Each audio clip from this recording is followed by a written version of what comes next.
할렐루야. 성령이 강림하는 오순절날 오늘 본문의 말씀을 중심으로 성령의 충만을 받으라, 성령의 충만을 받으라 라는 제목으로 하나님의 말씀을 받겠습니다. 인류의 죄를 십자가에서 담당하시고 죽으신 예수님은 3일 만에 부활하셨어요. 그리고 40일 동안 그 어머니 마리아 또 제자들 그리고 500여 성도들에게 나타나셨어요. 부활체로 현현하셨다라고 하죠. 그리고 하늘로 올라가시기 직전에 마지막으로 최후에 예수님이 당부한 말씀이 사도행전 1장 4절 5절 말씀이죠. 예루살렘을 떠나지 말고 내게 들은 바 아버지의 약속하신 것을 기다려라. 요한은 물로 세례를 베풀었으나 너희는 몇 날이 못되어 성령으로 세례를 받으리라 말씀하죠. 예루살렘을 떠나지 말라는 이 말씀은 교회를 떠나지 말라, 예배 장소를 떠나지 말라, 기도의 처소를 떠나지 말라 라는 말씀인 줄로 믿습니다. 그래서 예수님은 사도행전 1장 8절 말씀에 오직 성령이 너희에게 임하시면 너희가 권능을 받고 예루살렘과 온 유대와 사마리아와 땅 끝까지 이르러 내 증인, 예수 그리스도의 증인이 되리라 말씀을 하셨어요. 아멘. 초대교회는 예수님을 믿는 것으로부터 핍박을 받았어요. 예수 믿네 하면은 그냥 가서 잡아다 옥에 집어넣고 또 조금 뼈다하게 반항하면 죽이고 막 이런 일을 수없이 당해왔어요. 물론 지금 이 시대에도 기독교를 핍박하는 나라가 한두 나라가 아니에요. 너무나 많이 있습니다. 그렇지만 예수 그리스도의 복음을 전파하는 것은 저와 여러분들이 의무이자 사명인 줄로 믿습니다. 예수 그리스도의 복음을 전하는 이 원동력, 그 힘은 성령의 능력이 있어요. 내 힘으로 안 돼. 인력으로 되지 않아요. 성령의 능력, 성령의 그 다이나마 같은 힘을 줘야 예수는 그리스도다라고 전할 수 있는 것이죠. 그래서 예수님은 부활하신 후 마지막 당부의 말씀을 하셨던 것입니다. 예수님으로부터 직접 당부를 받은 500여 이 명은 핍박이 두려웠었는지 아니면은 무슨 일이 있었는지 성경은 다 일일이 기록하지 않지만 한 사람 한 사람은 하루 이틀 지나가자 빠져나가고 딱 110명만 남아 있었어요. 그래서 10일째 되는 날 오순절 날 하나님께서 약속하신 그 성령이 임해서 누구나 갈 것 없이 제자나 어머니 마리아나 똑같이 110명 모두에게 동일한 성령의 불이, 성령의 기름이, 성령의 그 세례가 임하게 되었던 것입니다. 이렇게 예수님의 당부를 받은 성도들은 계속해서 철야 기도를 했던 거예요. 그래서 기도에 전념한 결과 성령의 불을 받은 거예요. 성령의 능력을 받았다는 것이죠. 이렇게 예수님께서 말씀하신 그 말씀에 순종하고 기도한 120명의 성도들이 성령의 충만함을 받았다라는 얘기죠.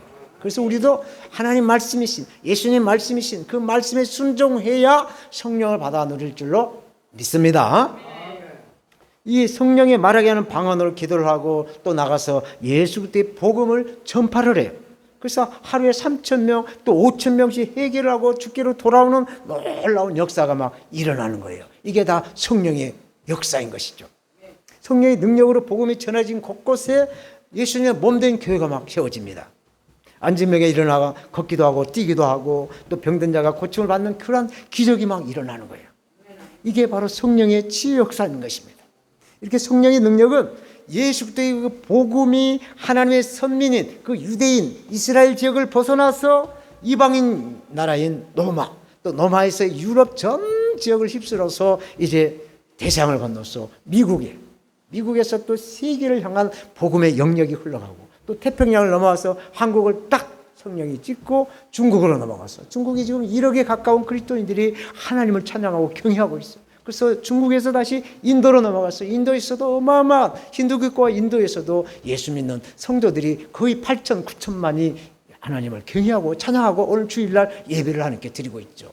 그런데 요즘 이 시대에는 중동의 그 무슬림 나라인 이란에 시아파가 살고 있는 이 이란에 복음의 불길이 들어가고 복음의 파도가 들어가서 이스라엘을 개종해가지고 예수 믿는 성도들이 불같이 일어난다라고 제가 인터뷰 훈련을 받고 있는데 그런 이야기를 하고 있어요.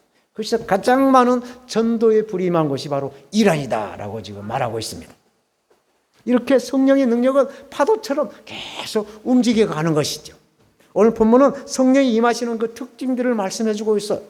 성령을 상징하는 것들이 여러 가지가 있습니다. 바람이다, 비둘기다, 뭐 생수다, 뭐 강이다, 뭐 여러 가지 비유가 있지만 오늘 본문에서 말씀한 바람, 불의 혀, 그리고 방언, 이 세 가지 징표에 대한 하나님의 말씀을 받도록 하겠습니다.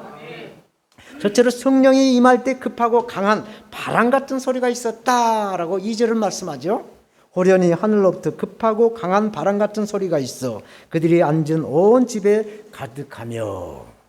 성경은 이 바람을 또 호흡이다, 숨이다, 아니면은 영이다라고 번역을 하고 있죠. 창세기 2장 7절에 보면 하나님이 흙으로 사람을 지으시고 생기를 코에 불어넣으시니 사람이 생명이 된지라 말씀하죠. 생기의 바람이 바로 성령의 바람이다. 이 바람을 히브리 원어로는 르학, 또 헬라어 원어로는 퓨누마라고 말을 합니다. 하나님의 영은 바람으로 창조적이고 역동적인 그런 영적인 생명을 살려내는 일을 한다라는 말씀인 줄로 믿습니다. 오늘 본문 1절의 이 오순절은 유대인의 그 3대 명절 중에 하나죠. 이스라엘의 시작은 유월절로부터 시작한다라고 해도 과언이 아니에요. 왜? 이스라엘 민족들이 기근이 들어서 먹고 살 게 없어서 이제 야곱을 통해서 그 후손들이 다 애굽으로 건너갔죠. 그래서 애굽에서 거의 200만 명 넘게 종족을 해서 430년 동안 종살이에 왔어. 그 종살이를 이제 자유함으로 이렇게 회복시켜 주는 게 바로 유월절이죠. 그래서 이 50일이 유월절 다음 7번의 안식일이 지나간 그 다음 날이 바로 50일이 된 날을 오순절이라고 말을 하는데, 이 오순절은 구약에서 칠길절이다, 초실절이다, 또 맥추절이다라고 하는 말씀이죠. 요즘 이제 보리 농사 이제 추수할 때가 다가왔죠. 그래서 이렇게 요즘 같은 시기에, 그래서 오순절은 유월절과 아주 밀접한 관계를 가지고 있어요. 그래서 이 오늘이 바로 오순절, 성령 강림절을 교회에서, 기독교에서 지키고 있는 것이죠. 오순절은 예수 그리스도를 믿고 구원받는 자들이 반드시 통과해서 체험하는 절기가 바로 오순절이다. 그 이유가 무엇일까요? 그것은 첫째로 이스라엘 백성이 애굽에서 나온 50일이 되는 날에 광야에 있는 하나님의 산, 호렙산이라기도 하고 또 신의 산이라고 하는 그 하나님의 산인 신의 산에서 율법이, 십계명이 주어졌어요. 그래서 7번의 안식일이 지나간 절기다라고 해서 구약에서는 칠칠절이다, 또 신약에서는 오순절이다 라고 말씀을 하죠. 구약의 칠칠절의 성취는 이 오순절에 성령이 강림을 하심으로 이루어진다. 그래서 유월절 어린 양신 예수 그리스도께서 하나님이 택하신 저와 여러분들을 위해 죽으신 뒤 50일째 약속하신 그 성령이 바람처럼 하늘로부터 임하였다 라고 말씀을 하죠. 여기에 대해 사도 바울은 로마서 8장 2절에 이렇게 말씀하죠. 이는 그리스도 예수 안에 있는 생명의 성령의 법이 죄와 사망의 법에서 너희를 해방하였음이라. 아멘. 구약의 7절에 율법이 임하였다라고 한다면 신약의 오순절에는 보혜사 성령님이 임하신 줄로 믿습니다. 둘째로 오순절, 즉 초실절은 첫 번째 곡물의 그 수확의 시기죠. 추수 시기. 근데 이때 유괴병을 먹어요. 이 유괴병을 먹는다라는 것은 하나님의 은총에 감사를 하는 거예요. 이스라엘 백성들이 출애굽을 할 때는 정말 시간이 임박했어요. 그래서 유괴병을 누룩을 넣어가지고 부풀려서 유괴병의 떡을 먹을 수가 없었어요. 그래서 누룩을 넣지 않는 무괴병의 떡을 먹으면서 출애굽을 해왔죠. 그러나 이제 이 맥추절, 이 오순절, 성령 강림절 때 유괴병을 먹었다라는 얘기는 하나님의 은혜를, 하나님의 은총을 누리고 있다라는 것을 우리가 이해할 수가 있어요. 그래서 오순절에 성령 충만함을 받고 하나님께서 함께 하신다는 그 임재를 우리는 경험해야 된다라는 말씀인 줄로 믿습니다. 이렇게 하늘로부터 급하고 강한 바람 같은 소리인 성령의 길은 이제 어린 양, 유월절의 어린 양의 피로 이스라엘 백성들을 구원을 하게 하신 것이죠. 그리고 홍해를 건너 50일이 되는 날 신의 산에서 하나님의 율법이 임한 거죠. 그러나 오늘날 저와 여러분들은 예수 그리스도의 십자가에 흘리신 그 피로 구원을 받은 줄로 믿습니다. 그리고 물 세례에서 성령의 바람과 같이 임하는 그런 성령 세례, 성령의 충만함을 받을 수 있게 된 줄로 믿습니다. 요한복음 8장 3절에 바람이 임으로 불며 내가 그 소리를 들어도 어디서 오며 어디로 가는지 알지 못하나니 성령 오는 사람 다 이러한다. 그러니까 성령이 임한 것은 바람인데 이 바람이 어디서 와서 어디로 가는 걸 모르는 것처럼 성령도 우리에게 와서 언제 어떻게 올 줄 모른다라는 말씀을 비유로 말씀하고 있어요. 그래서 이 바람은 사람이 죽어서 뼈만 남아있는 그 마른 뼈를 살리는 생기, 즉 성령의 능력이다라고 구약 에스겔서는 말씀하고 있어요. 에스겔서 37장 5절에 주 여호와께서 이 뼈들에게 말씀하시기를 내가 생기로 너희에게 들어가게 하리니 너희는 살리라. 또 9절에 또 내게 이르시되 인자야 너는 생기를 향하여 태어나라. 생기에 태어나 이르기를 주 여호와의 말씀에 생기야 사방에서부터 와서 이 사망을 당한 자들에게 불어서 하고 불어서 살게 하리라 말씀을 하고 있어요. 이렇게 성령의 바람은 하나님의 말씀을 통해 저와 여러분들의 심령을 깨우게 합니다. 그리고 영혼을 회복시키는 강력한 그런 역사가 바로 성령의 바람의 역사예요. 이러한 성령의 바람이 항상 우리와 함께 일하시도록 우리는 성령을 간구하고 사모하고 구해야 될 그런 하나님의 사람이 돼야 되는 것입니다. 두 번째로 성령이 임하실 때 불의 혀와 같이 보였다라고 3절을 말씀하죠. 마치 불의 혀처럼 갈라지는 것이 저에게 보여 각 사람 위에 임하여 있더니. 혀의 중요한 역할이죠. 우리의 혀의 역할, 우리 입에 쏘이는 혀의 역할이 뭐예요? 우리가 음식을 이렇게 먹을 때 맛을 보죠. 오감을 느끼는데 짠맛, 단맛, 뭐 여러 가지 맛을 느끼잖아요. 매운맛, 신맛, 뭐 쓴맛, 여러 가지 맛을 느낄 수 있는 게 바로 혀예요. 그리고 혀는 우리가 말을 하게 하는 것이죠. 혀가 없으면 말을 못해요. 하나님의 창조물, 많은 창조물 가운데도 이렇게 말을 할 수 있는 것은 오직 하나님의 형상을 지은 사람만이 말을 할 수 있다라는 얘기죠. 그래서 이 혀는 불꽃처럼 우리 입안에서 말을 할 때 입안에서 움직여줘야 우리가 말을 할 수가 있는 것이죠. 하나님 주신 숨, 불의 혀처럼 움직이는 이 성령은 예수님을 주로 영접하고 믿는 모든 성도들에게 살리는 말을 하게 한다라는 말씀인 것입니다. 그런데 저와 여러분들이 하는 말에는 살리는 말도 있고 또 가끔가다 또 죽이는 말도 있어요. 무슨 말이냐? 긍정의 말도 하고 부정의 말을 한다는 얘기죠. 이 심판의 말, 정죄의 말은 우리가 할 말이 아니에요. 하늘에서 하나님이 하시는 말이고 우리는 그저 아멘, 할렐루야, 감사합니다, 축복합니다, 잘 되기를 축원합니다, 예수님의 이름으로 축원합니다, 이런 긍정의 말만 해야 되는 줄로 믿습니다.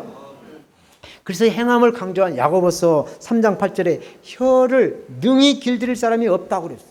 우리 혀를 누가 길들일 사람이 없어요. 쉬지 아니하는 악이요 죽이는 독이 가득하기 때문에 그렇죠. 군대 가서 이 빠따로 그냥 했을 때 말을 좀 이렇게 하지만 또 순간에 돌아서면 이 혀를 길들일 사람이 없어요. 그래서 혀를 이렇게 우리는 길을 들일 수 있는 게 바로 성령이다. 성령의 능력이 함께 임해야 이 말에 절제가 있어서 말을 통해서 긍정의 말, 믿음의 말, 감사의 말 할 수가 있다라는 뜻입니다.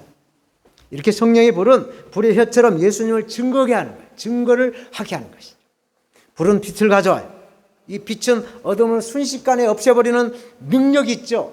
이 캄캄한 방에 전기 스위치 하나 딱 눌리면 어둠이 온데간데 없이 없어지고 빛만 환하게 돼 있는 것이죠. 이게 바로 한 방이에요. 저와 여러분들도 이 어둠을 물리치는 이 한 방이 있어야 될 줄 믿습니다.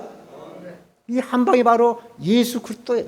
우리에게는 우리의 주님으로 믿는 예수 그리스도가 마귀에게 한 방이 될 줄로 믿습니다. 내가 나사렛 예수로 명하노니 사탄 마귀 악한 귀신아 한 길로 뗄 줄로 사라져라 하면은 귀신이 다 없어질 줄로 믿는 것이죠. 이게 바로 믿음입니다. 인류 역사를 보면 이 불의 역사로부터 시작을 해요. 고대 원시인들은 불을 어떻게 밝혔어요? 부싯돌로 이렇게 막 마차를 일으켜가지고 불을 하나 만들어서 그 불을 보존해가면서 살아왔어요. 그러다가 이제 성냥불이 발견했죠. 발명됐죠. 성냥불을 발견해서 어디서나 불을 쓰게 돼 있죠. 그리고 제2의 불이라고 하는 이 전기불이 발명이 되고 에디슨이라고 하는 사람을 통해서 전구를 발명하게 해서 제2의 불을 우리가 사용하고 있죠. 그리고 제3의 불이라고 하는 이 원자력 불. 원자력 불은 어마어마한 우리가 상상을 초월하는 그러한 에너지를 이렇게 생성을 하게 되죠. 그렇지만 이러한 불들은 성냥불이나 전기불이나 이 원자력 불은 사람들을 위해서 만든 불이라는 얘기입니다. 하지만 이 성령의 불은 하나님의 불이라는 거예요. 하나님의 불. 이 불이 오순절에 예수를 믿는 자들에게 임하였다라는 것입니다. 하늘로부터 내려온 이 성령의 불은 성도들을 영적으로 밝혀주는 불이라는 말씀이에요. 그래서 두려움과 어둠인 이 마귀의 세상을 세상의 빛을 오신 예수 그리스도를 믿고 성령의 충만한 이 성령의 불을 받아서 불신과 음란이 혼탁한 이 마귀가 들고 있는 이 어둠의 세상을 예수 이름으로 제압시키는 그러한 성령의 권능을 예수 그리스도의 그 능력을 증거하는 우리 성령의 사람이 되어야 될 줄 믿습니다. 사랑하는 여러분, 성경에서 이 불을 어떻게 여러 가지로 이렇게 사용하는가, 상징해서 말씀하는가를 제가 말씀을 드리겠어요. 이 불은 하나님의 임재를 상징한다라고 출애굽기 3장 2절은 말씀하죠. 여호와의 사자가 떨기나무 가운데로 나오는 불꽃 안에서 그에게 나타나시니라. 그가 보니 떨기나무에 불이 붙었으나 그 떨기나무는 사라지지 않았니라. 사라지지 않았다는 것은 떨기나무가 타지 않고 그대로 있는데 불꽃이 일어났다라는 얘기죠. 그러니까 그 타지 않는 그 떨기나무에 하나님이 함께하고 있다라는 하나님의 임재를 상징한다라는 말씀을 하고 있어요. 또 불은 하나님의 그 승인을 표시한다라고 말씀하죠. 레위기 9장 24절에 여호와의 앞에서 불이 여호와 옆에서 나와 제단 위에 번제물과 기름을 사른지라 태운지라 온 백성이 이를 보고 소리지르며 엎드렸더라. 그러니까 이스라엘 백성들이 번제를 하나님께 드렸을 때 하나님께서 그 제사를 받으셨다, 승인을 했다라는 뜻이 되어 있어요. 또 불은 하나님의 임재와 보호를 상징한다라고 출애굽기 13장 21절을 말씀하죠. 여호와께서 그들 앞에 가시며 낮에는 구름 기둥으로 그들을 길을 인도하시고 밤에는 불기둥으로 그들에게 비추사 낮이나 밤이나 지내게 하셨다. 사막에서 밤에는 춥고 낮에는 뜨거워서 감질 수 없는 것을 낮에는 구름 기둥으로 덮어서 시원하게 해주고 밤에는 추우니까 또 불기둥으로 이렇게 온기를 더해서 지켜주고 보호하는 그러한 능력을 하나님이 하셨다. 그래서 불은 그러한 상징을 가지고 있죠. 또 불은 심판을 상징한다고 말씀하죠. 불이 여호와 앞에서 나와 그들을 삼키며 그들이 여호와 앞에서 죽은지라. 레위기 10장 2절 말씀이죠. 이게 무슨 말씀이냐? 대제사장 아론이 있어요. 아론은 모세의 동생, 모세의 형님이에요.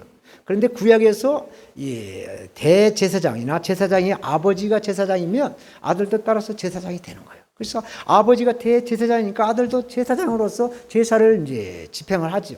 그런데 아론의 아들인 나답과 아비후는 하나님이 명하신 그 불을 쓰지 않고 다른 불, 세상의 불을 갖다가 여호와 하나님께 제사를 드렸어. 그러니까 하나님께서 막 노해가지고 불에 타 죽게 하는 심판을 내리게 한 것이죠. 이렇게 불은 하나님의 불, 이 성령의 불을 상징하는 거예요. 그래서 불 같은 성령의 역사로 말미암아 사역의 열정이 임한 줄로 믿습니다. 또 기도의 열정, 찬양의 열정, 예배의 열정으로 지금 살아계신 우리 아버지 하나님께 예배로 영광을 드리고 있는 줄로 믿습니다. 사도행전을 보면 예수님을 3번 부인하고 마지막 3번째는 원망 까고 저주까지 하고 도망간 이 사도 베드로가 있어요. 이 베드로가 성령의 불을 받았어요. 마가다락방에서 110명 문도 가운데 한 사람이 베드로가 성령의 불을 받았어요. 그래서 성령의 능력을 이렇게 선포하죠. 은과 금은 내게 없거니와 내게 있는 것으로 내게 주노니 일어나 걸어라. 나사렛 예수 이름으로 일어나 걸어라 라고 선포를 하니까 나면서부터 안전매가 된 38년 된 그 병자가 일어나서 벌떡벌떡 뛰기도 하고 걷기도 하고 하면서 할렐루야 영광을 하나님께 드리는 모습을 보이죠. 이렇게 성령 받은 베드로는 나면서부터 한 번도 걸어보지 못한 안전병이에게 예수 그리스도 이름으로 담대하게 선포를 해요. 그러자 하나님의 영광이 넘쳐나는 그러한 은혜를 누리게 하는 것이죠. 사실 베드로는 갈릴리의 그 호수에서 고기를 잡는 어부예요. 아주 천민입니다. 그래서 이 성경을 잘 몰랐을 것이에요. 그렇지만은 성령의 감동으로 구약 성경의 말씀을 인용해서 설득력을 가지고 설교를 할 수가 있었다라는 말씀이 있어요.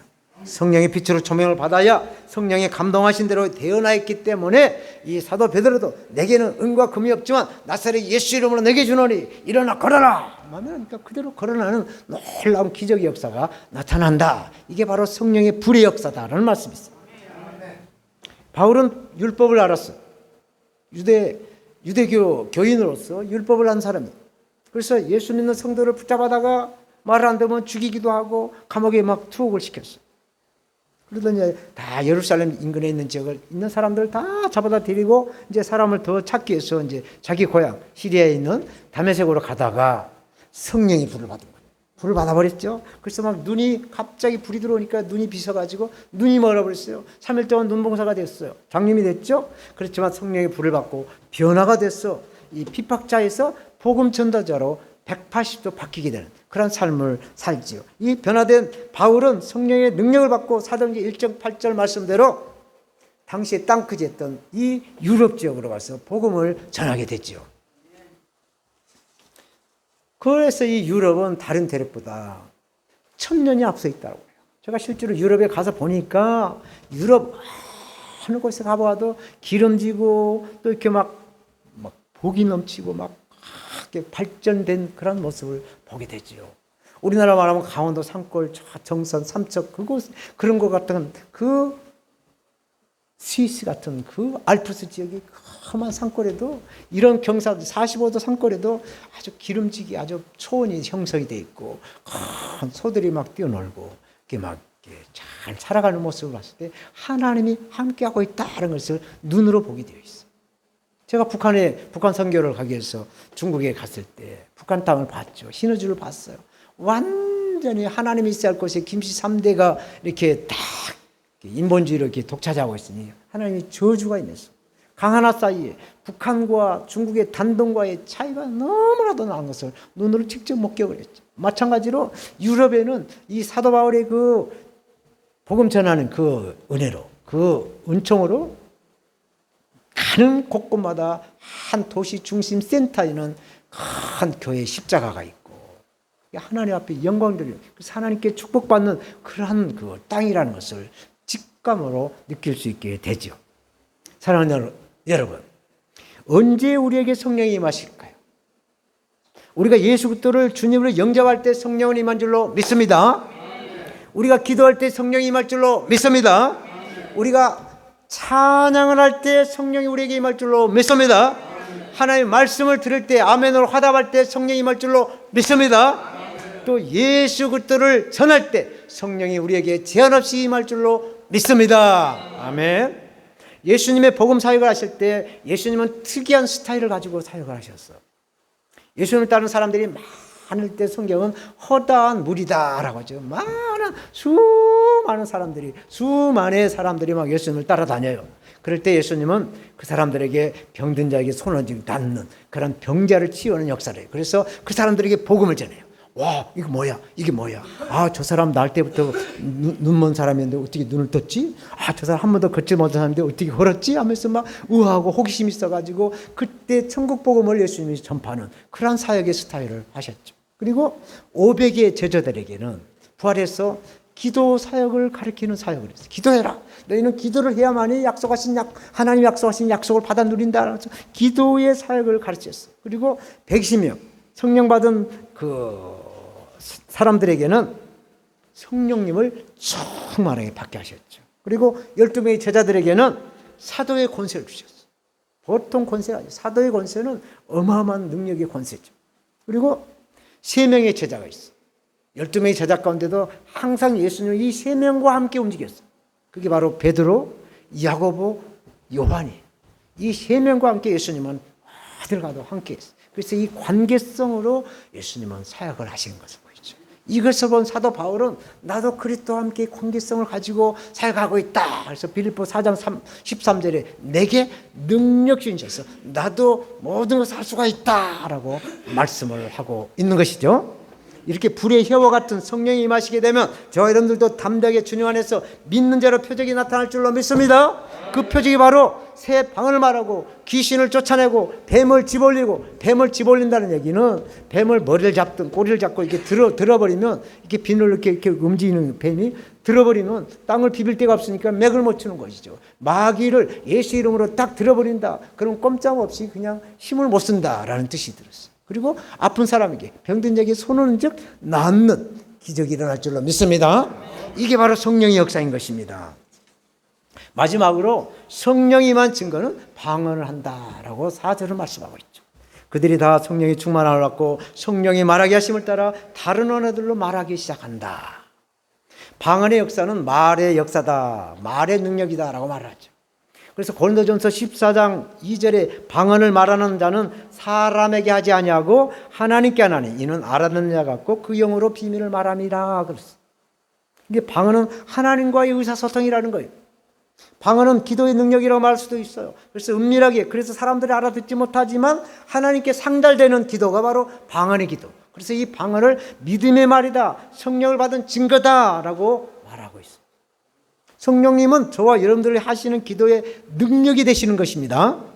기도는 유창한 말솜씨나 잘 다듬어진 그런 문장력에 있는 것이 아니에요. 바로 기도하는 사람의 힘으로 하는 것이 아니기 때문에 그래요. 그렇기 때문에 기도는 하나님의 뜻에 합당해야만이 하나님께 상달이 되고 응답으로 임할 줄로 믿습니다. 하나님의 뜻을 기도자로 분별하게 하는 거예요. 그래서 간구하게 하신 분이 바로 성령님이 함께 해야 우리의 기도가 하나님께 상달돼서 응답으로 능력이 임할 줄로 믿습니다. 성경은 방언에 대해서 몇 번을 말씀한가? 제가 찾아보니까 68번을 방언에 대해서 구약 또 신약에서 말씀한 걸 봤어요. 근데 구약에서 방언은 종족이나 다른 지역의 언어를 방언이다라고 말씀을 하더라고요. 근데 신약에서는 구체적인 그 방언의 은사를 말씀하고 있어요. 특히 사복음서 중에서 유일하게 마가복음에서만 이 방언에 대해서 말씀하는데 성령 받은 그 자들에게 나타난 특징이다라고 마가복음 16장 17절 18절에 말씀을 하고 있어요. 방언의 은사는 하나님이 선물로 주어졌기 때문에 모든 성도들에게 동일한 그런 은사를 받는 것이 아니에요. 방언의 은사를 필요한 사람에게 하나님이 선물로 방언의 은사를 준 것이고 또 다른 선물로 우리에게 선물을 주셨기 때문에 방언을 못한다라고 해서 나는 믿음이 떨어진다, 그것이 아니에요. 이건 선물이에요. 그래서 은사들이 여러 가지 있어요. 은사들은 다 하나님의 선물이기 때문에 이게 섬기는 은사, 또 건강의 은사, 믿음의 은사, 또 이렇게 여러 가지 신의의 은사, 여러 가지 은사들이 있어요. 그런 것도 은사를 다 골고루 받았기 때문에 내가 방언 은사 못 받았다고 내가 믿음이 없는 거 아닌가라고 생각하면 아니다라는 얘기죠. 그래서 방언 은사는 누구나 다 받는 것이 아니기 때문에 절제할 필요가 있다라는 말을 성경에서 하고 있죠. 왜? 방언이기 때문에 우리는 절제를 해야 한다. 그래서 성령의 마지막 열매인 절제함으로 교회의 덕을 세우면서 하나님께 영광을 드려라라고 성경은 말씀하고 있어요. 사랑하는 여러분, 이제 말씀을 맺겠습니다. 성령님은 어떠한 일을 하시기에 너희가 믿을 때 성령을 받았느냐라고 사도행전에 말씀을 할까. 또 우리가 기도 제목을 함께 올릴 때 성령 충만을 받기 위해서 기도 제목을 왜 올릴까? 성령은 마치 전기의 힘과 같아요. 전기. 우리 교회 차단기를 딱 내려요. 전기를 끊어버리면 전기 불이 안 들어오잖아요. 전기의 힘과 똑같은 거예요. 모든 전자제품들이 있을지라도 전기가 통하지 않으면 쓸모가 없죠. 전기의 힘으로 전기의 불이 밝혀지는 것이죠. 자동차나 비행기나 모든 운송수단, 모든 기계들은 전기나 또 아니면 기름이 있어야 움직이는 거죠. 마찬가지로 하나님의 형상으로 지음받은 저와 여러분들도 성령님이 함께 하실 때, 성령님과 관계를 맺고 성령님을 의지하고 따를 때 주님의 뜻대로 주님의 일을 할 수가 있다라는 말씀인 것입니다. 주님은 성령을 통해서 우리가 주의 일을 하게 하는 원리를 주셨어요. 우리가 성령이 아닌 우리의 육신의 생각으로 하게 되면 하나님의 일이 아니에요. 사람의 일이죠. 그래서 예루살렘 올라가는 길이 아니라 여리고로 내려가는 길, 천국으로 가는 길이 아니라 지구로 가는 길을 우리는 자력으로 할 수 있어요. 그러나 천국으로 올라가려고 한다면 하나님이신 성령의 그 도움을 받아야, 성령의 인도함을 받아야 천국으로 갈 수 있는 길을 갈 수가 있다라는 얘기죠. 영혼이 우리의 육체를 떠나면 죽음이에요. 마찬가지로 성령이 떠난 우리의 영혼은 죽음인 것입니다. 이처럼 성령은 예수를 믿는 저와 여러분들 모두에게 없어서는 안 될 줄로 믿습니다. 그래서 성령은 산소 같은 바람이요 불의 혀와 같다라고 오늘 본문을 말씀하고 있어. 바람과 같은 불의 혀와 같은 성령의 충만함을 받아서 사람들과의 관계를 넘어 하나님과의 관계를 맺는 하나님의 나라를 이루라. 또 믿음으로 아브라함의 가문으로 믿음의 대를 이루라 라고 말씀하고 있어요. 이제 올해도 이제 여름이 시작이 됐어요. 6월, 7월, 8월을 여름이라고 하잖아요. 이제 여름이 되면 이제 날씨도 더워지고 우리를 힘들게 하는 일들이 한두 가지가 아닐 것입니다. 그래서 이런 어려운 일들이 있을지라도 내게 능력 주신 자리에서 내가 모든 것을 할 수 있다라고 하는 이 성령의 충만함을 받으셨어. 이 성령의 능력으로 어디서 왔어? 왜 살며 어디로 가는가? 이 길을 가시는 저와 여러분들이 다 되시기를 부활하신 우리 주 예수님의 이름으로 축원합니다.